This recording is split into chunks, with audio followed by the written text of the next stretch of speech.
The forest is never just a forest. It is the quiet machinery behind the air we breathe, the food we eat, and the weather that shapes our daily lives.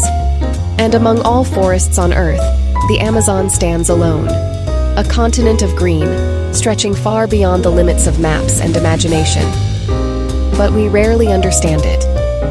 Because the Amazon is not simply nature.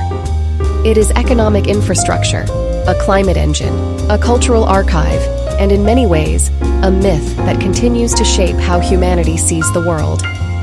Today's investigation is titled Amazon, the Invisible Infrastructure of the World.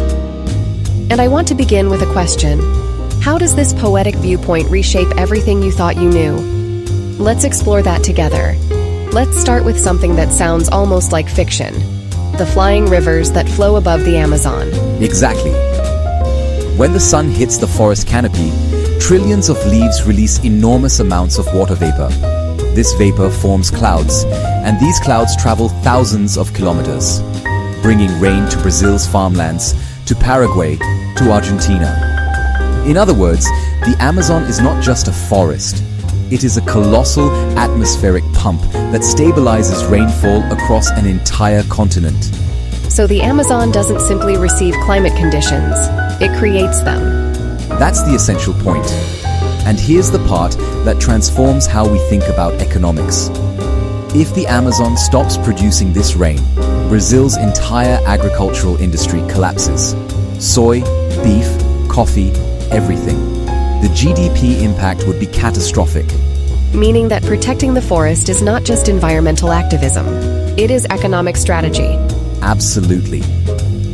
Recent studies even show that the Amazon's climate services, its ability to produce rain and regulate temperature, are worth far more than the timber or land that could be extracted from it. There's a growing idea called climate currency.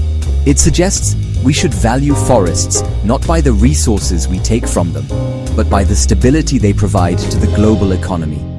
That idea alone feels like a paradigm shift. Whenever the Amazon appears in international news, it's usually about fires. But the core issue isn't burning trees, is it? No. The deeper crisis is the loss of water. As the forest dries, it can't regenerate. Shrubs replace trees. The soil weakens, and the region begins to undergo savannization, a transformation from rainforest to dry savanna. And once that transformation begins, there's no going back. That's right. Forest systems can collapse abruptly. And behind the deforestation are powerful forces: illegal logging, cattle ranching, soy expansion, infrastructure projects, mining, and global commodity markets. So it's not a simple story of nature versus humanity.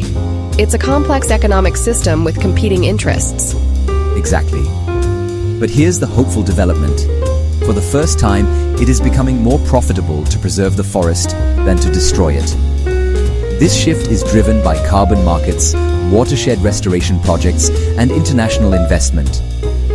The rules of capitalism itself are beginning to protect the forest. A slow shift, yes, but a significant one. Let's move from economics to something more intimate, more human. The Amazon as a cultural and spiritual world.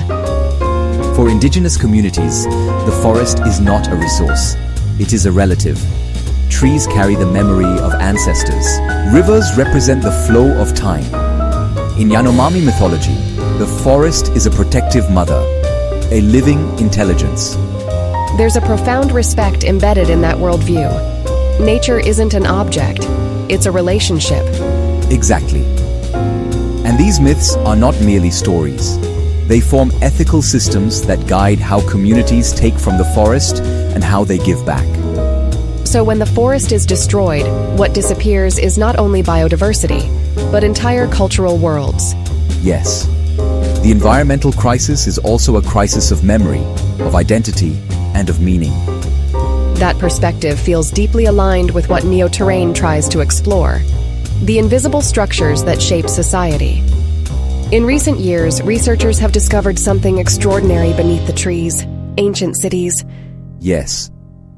Thanks to LIDAR technology, We now know the Amazon was once home to complex urban settlements, complete with road networks, ceremonial sites, gridded neighborhoods, and geometric city layouts. Some may have hosted tens of thousands of people. That completely challenges the older idea that the Amazon was an untouched wilderness. It does. The forest was not empty, it was inhabited, cultivated, and shaped by sophisticated societies long before Europeans arrived. And what's fascinating is that these civilizations managed to coexist with the forest without triggering ecological collapse. So the Amazon may hold lessons for the future of sustainable living. Exactly. In a world searching for new models of coexistence, the past may hold answers we haven't fully understood yet. Today we explored the Amazon as economy, as climate engine, as myth, as archive, and as a home to ancient civilizations. And when we combine all these perspectives, we begin to see the forest not as scenery, but as a dynamic system that makes life possible on this planet. Which leaves us with one final question. When you look at a forest, what do you really see? A landscape? A resource? A spiritual companion? Or perhaps a piece of infrastructure quietly sustaining the world? Maybe understanding the Amazon requires us to expand our idea of nature altogether, to see it as memory, as technology, as an ancient collaborator. Whatever the answer, the future of this forest and the future of our societies are more deeply connected than we once believed. And that connection is what makes this exploration so crucial. Thank you for joining us. May this conversation reshape the way you read the world, one field at a time. And until the next field, this was NEOTERRAIN.